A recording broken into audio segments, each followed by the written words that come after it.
ಸಂಯುಕ್ತ Karnataka news ಆಟ್ 7 ಓದುತ್ತಿರುವವರು ವಾಣಿ ದೇಸಾಯಿ.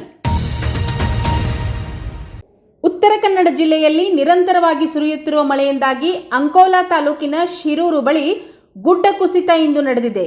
ಗುಡ್ಡ ಕುಸಿದ ಪರಿಣಾಮ ಹೆದ್ದಾರಿ ಅಂಚಿನ ಟೀ ಸ್ಟಾಲ್ ಮತ್ತಿತರ ಸಣ್ಣ ಪುಟ್ಟ ಅಂಗಡಿಗಳು ಸಂಪೂರ್ಣ ಹಾನಿಯಾಗಿದೆ.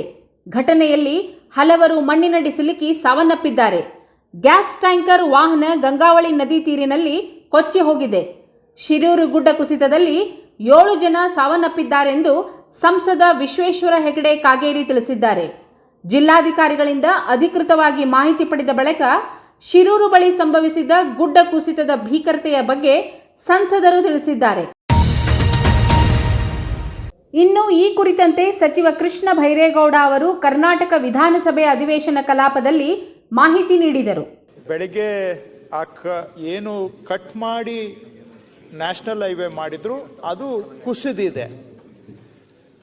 ಆ ಕುಸಿದಾಗ ಕೆಳಗಡೆ ಅಲ್ಲಿ ರೋಡ್ ಸೈಡಲ್ಲೇ ಒಬ್ಬರು ಒಂದು ಟೀ ಅಂಗಡಿ ಟೈಪು ಒಂದು ದಾಬಾ ಮಾಡ್ಕೊಂಡು, ಸೊ ಈ ಕುಸಿಯೋ ಟೈಮಲ್ಲಿ ಏನಾಗಿದೆ, 3 ಟ್ಯಾಂಕರ್ಸು LPG ಟ್ಯಾಂಕರ್ಸ್, ಗ್ಯಾಸ್ ಟ್ಯಾಂಕರ್ಸ್ ಇವೆಲ್ಲ, ಸೊ ಟೀ ಅಂಗಡಿ ನಡೆಸೋರು ಅಲ್ಲೇ ಇದ್ರು. ಅದೇ ಸಂದರ್ಭದಲ್ಲಿ ಇದು ಕುಸಿತ ಆಗಿ ಆ ಕುಸಿದ ಮಣ್ಣಿನಲ್ಲಿ 2 ಟ್ಯಾಂಕರು ಕೊಚ್ಕೊಂಡು ಹೋಗಿ ನದಿಗೆ ಬಿದ್ದಿದೆ. ಆ ದಾಬಾನು ಕೂಡ ಈ ಕುಸಿತಕ್ಕೆ ಸಿಕ್ಕಾಕೊಂಡು, ದಾಬಾ ನಡೆಸ್ತಾ ಇದ್ದಂಥವರ ಕುಟುಂಬದಲ್ಲಿ 4 ಸದಸ್ಯರು ಇದ್ರು. ಟ್ಯಾಂಕರ್ ಓಡಿಸೋರು 3, ಒಟ್ಟು 7ರವರೆಗೆ ಸಾಧ್ಯತೆ ಇದೆ. 7 ಜನಗಳವರೆಗೆ ಇನ್ನೂ ಕನ್ಫರ್ಮ್ಡ್ ಇಲ್ಲ. ಒಂದು ಆ ಡಾಬಾ ನಡೆಸ್ತಾ ಇದ್ದಂಥವರ ಕುಟುಂಬದ ಮಹಿಳೆ ಒಂದು ಬಾಡಿ ತೇಲಿ ಬಂದಿದೆ. ಇನ್ನು ಉಳಿದಿದ್ದು ಐಡೆಂಟಿಫಿಕೇಶನ್ ನಡೀತಾ ಇದೆ. 7ರವರೆಗೆ ಸಾಧ್ಯ ಇರಬಹುದು. ಇನ್ನು ಅನ್ಕನ್ಫರ್ಮ್ಡ್ ಇದೆ, ಯಾವುದು ಇನ್ನೂ ಕನ್ಫರ್ಮ್ ಆಗಿಲ್ಲ. ಇಷ್ಟು ನಷ್ಟ ಆಗಿದೆ. 2 ಗಾಡಿಗಳು ನದಿಗೆ ಉರುಳಿದಾವೆ, ನದಿಯಲ್ಲಿ ಸ್ವಲ್ಪ ಕೊಚ್ಕೊಂಡು ಸಹ ಹೋಗಿದಾವೆ. ಸಮೀಪದಲ್ಲೇ ಸಮುದ್ರನೂ ಕೂಡ ಇದೆ. ವಿಧಾನಮಂಡಲದ ಮಳೆಗಾಲದ ಅಧಿವೇಶನದಲ್ಲಿ 2ನೇ ದಿನವೂ ಆಡಳಿತ ಮತ್ತು ವಿರೋಧ ಪಕ್ಷಗಳ ನಡುವೆ ವಾಕ್ಸಮರಕ್ಕೆ ಸಾಕ್ಷಿಯಾಗಿದೆ. ವಿಶೇಷ ತನಿಖಾ ದಳ SIT ಕಾರ್ಯವೈಖರಿಯ ಬಗ್ಗೆ ವಿಪಕ್ಷದ ನಾಯಕ ಆರ್ ಅಶೋಕ್ ಸದನದಲ್ಲಿ ವಿವರಣೆಯನ್ನು ನೀಡುತ್ತಿದ್ದರು. ಆ ವೇಳೆ ಎದ್ದು ನಿಂತ ಬಿಜೆಪಿ ಶಾಸಕ ಸುರೇಶ್ ಕುಮಾರ್ ನೀಡಿರುವ ಹೇಳಿಕೆಗೆ ಆಡಳಿತ ಮತ್ತು ವಿಪಕ್ಷಗಳ ನಡುವೆ ವಾಗ್ಯುದ್ಧಕ್ಕೆ ಕಾರಣವಾಯಿತು. ಇದೇ ಕಾರಣಕ್ಕಾಗಿ ನಾವು ವಾಲ್ಮೀಕಿ ನಿಗಮದ ಹಗರಣ ಕೇಸನ್ನು CBIಗೆ ವಹಿಸುವಂತೆ ಒತ್ತಾಯಿಸುತ್ತಿದ್ದೇವೆ ಎಂದು ಬಿಜೆಪಿ ಸದಸ್ಯರು ಒಕ್ಕೂರಲಿನಿಂದ ಆಗ್ರಹಿಸಿದರು. ಇವರೆಲ್ಲರೂ ಕೂಡ SIT ನೋಟಿಸ್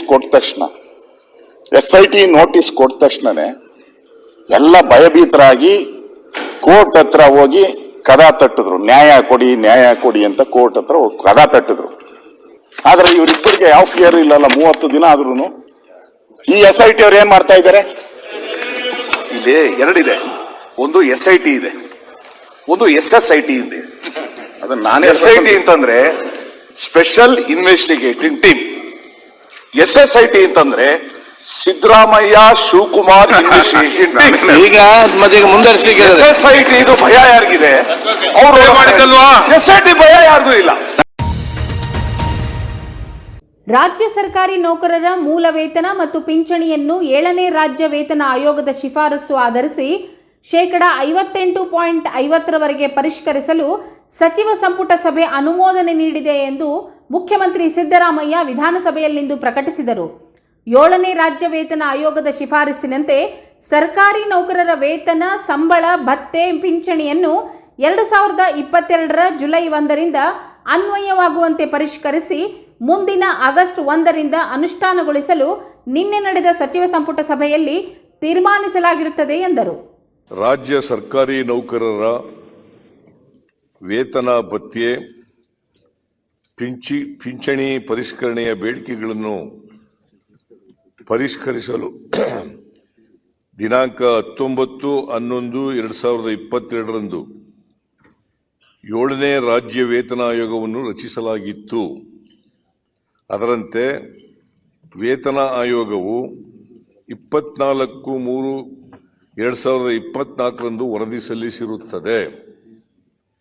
7ನೇ ರಾಜ್ಯ ವೇತನ ಆಯೋಗದ ಶಿಫಾರಸಿನಂತೆ ಸರ್ಕಾರಿ ನೌಕರರ ವೇತನ ಸಂಬಂಧಿತ ಭತ್ಯೆ ಪಿಂಚಣಿಯನ್ನು ದಿನಾಂಕ 1/7/2022ರಿಂದ ಅನ್ವಯವಾಗುವಂತೆ ಪರಿಷ್ಕರಿಸಿ ದಿನಾಂಕ 1/8/2024ರಿಂದ ಅನುಷ್ಠಾನಗೊಳಿಸಲು ದಿನಾಂಕ 15/7/2024 ಸಚಿವ ಸಂಪುಟ ಸಭೆಯಲ್ಲಿ ತೀರ್ಮಾನಿಸಲಾಗಿರುತ್ತದೆ. ಅದರಂತೆ ದಿನಾಂಕ 1/7/2022ಕ್ಕೆ ನೌಕರರ ಮೂಲ ವೇತನಕ್ಕೆ 31% ತುಟ್ಟಿ ಭತ್ಯೆ ಮತ್ತು 27.50% ಫಿಟ್ಮೆಂಟ್ ಸೇರಿಸಿ ವೇತನ ಮತ್ತು ಪಿಂಚಣಿಯನ್ನು ಪರಿಷ್ಕರಿಸಲಾಗುವುದು. ಇದರಿಂದ ನೌಕರರ ಮೂಲ ವೇತನ ಮತ್ತು ಪಿಂಚಣಿಯಲ್ಲಿ 58.50% ಹೆಚ್ಚಳವಾಗುತ್ತದೆ. ಮನೆ ಬಾಡಿಗೆ ಭತ್ಯೆಯಲ್ಲಿ 30% ಹೆಚ್ಚಳವಾಗುತ್ತದೆ. ನೌಕರರ ಕನಿಷ್ಠ ಮೂಲ ವೇತನವು ರು 17,000ದಿಂದ ರು 27,000ಕ್ಕೆ, ಗರಿಷ್ಠ ವೇತನವು ರು 1,50,600ರಿಂದ 2,40,200 ರೂಗಳಿಗೆ ಪರಿಷ್ಕರಣೆಯಾಗುತ್ತದೆ. ನೌಕರರ ಕನಿಷ್ಠ ಪಿಂಚಣಿಯು 8,500ರಿಂದ 13,500ಕ್ಕೆ ಮತ್ತು ಗರಿಷ್ಠ ಪಿಂಚಣಿಯು 75,300ರಿಂದ 1,20,600ಕ್ಕೆ ಪರಿಷ್ಕರಣೆಗೊಳ್ಳುತ್ತದೆ. ಈ ಪರಿಷ್ಕರಣೆಯು ಅನುದಾನಿತ ಶಿಕ್ಷಣ ಸಂಸ್ಥೆ ಮತ್ತು ಸ್ಥಳೀಯ ಸಂಸ್ಥೆಗಳ ನೌಕರರು, ವಿಶ್ವವಿದ್ಯಾನಿಲಯಗಳ ಬೋಧಕೇತರ ಸಿಬ್ಬಂದಿಗಳಿಗೆ ಅನ್ವಯವಾಗುತ್ತದೆ. ನೌಕರರ ವೇತನ ಪರಿಷ್ಕರಣೆಯಿಂದ ರಾಜ್ಯ ಸರ್ಕಾರಕ್ಕೆ ವಾರ್ಷಿಕ 20,208 ಕೋಟಿಗಳಷ್ಟು ಹೆಚ್ಚುವರಿ ವೆಚ್ಚ ಉಂಟಾಗುತ್ತದೆ. ಈ ಹೆಚ್ಚುವರಿ ವೆಚ್ಚಕ್ಕೆ 2024-25 ಆಯವ್ಯಯದಲ್ಲಿ ಅಗತ್ಯ ಅನುದಾನವನ್ನು ಮೀಸಲಿಡಲಾಗಿದೆ. ಇದು ಯೋಜನೆ ಆಯೋಗನ 7th ಪೇ ಕಮಿಷನ್ ಅದನ್ನು ಜಾರಿ ಮಾಡಲಿಕ್ಕೆ ನಿನ್ನೆ ಒಪ್ಕೊಂಡಿದ್ದೀವಿ. ಅದು 1/8ರಿಂದ ಜಾರಿಗೆ ಬರ್ತದೆ.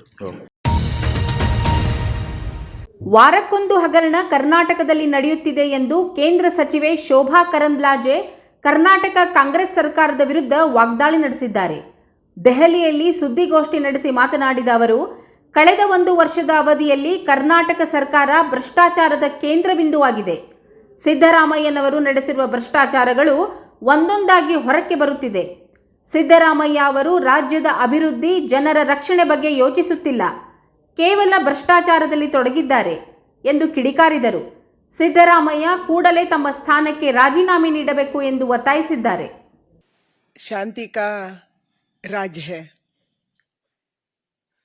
कर्नाटक, एक प्रोग्रेसिव स्टेट है. कर्नाटक फेमस था आईटी-बीटी के लिए,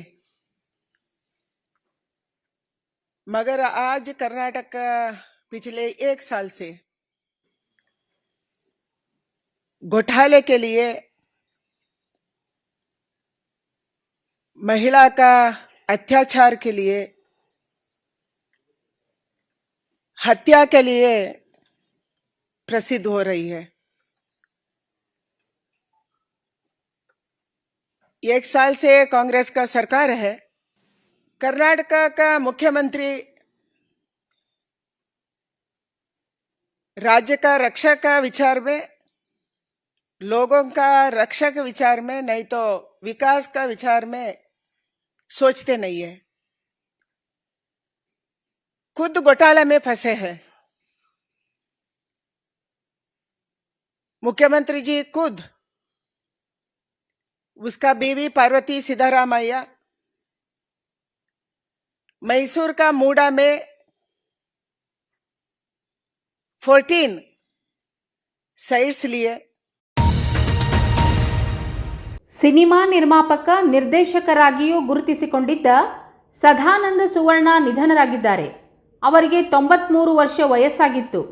ಕನ್ನಡ, ತುಳು ರಂಗಭೂಮಿಯಲ್ಲಿ ನೂರಾರು ಅತ್ಯುತ್ತಮ ಯಶಸ್ವಿ ನಾಟಕಗಳನ್ನು ರಚಿಸಿ ನಿರ್ದೇಶಿಸಿದ್ದ ಅವರು ಸದಭಿರುಚಿಯ ಸಿನಿಮಾಗಳನ್ನು ಗುಡ್ಡೇದ ಭೂತದಂತಹ ಧಾರಾವಾಹಿ, ಶಿವರಾಮ ಕಾರಂತರ ಕುರಿತು ಆಪ್ತ ನೋಟವನ್ನು ನೀಡುವ ಸಾಕ್ಷ್ಯಚಿತ್ರ, ಧಾರಾವಾಹಿಗಳನ್ನು ಕೊಟ್ಟವರು. ಬರವಣಿಗೆಗಳು, ವಿಶೇಷ ಲೇಖನಗಳು ನಿಮಗಾಗಿ ಕಾಯ್ತಾ ಇರ್ತವೆ. ಓದ್ತಿರಲ್ವಾ?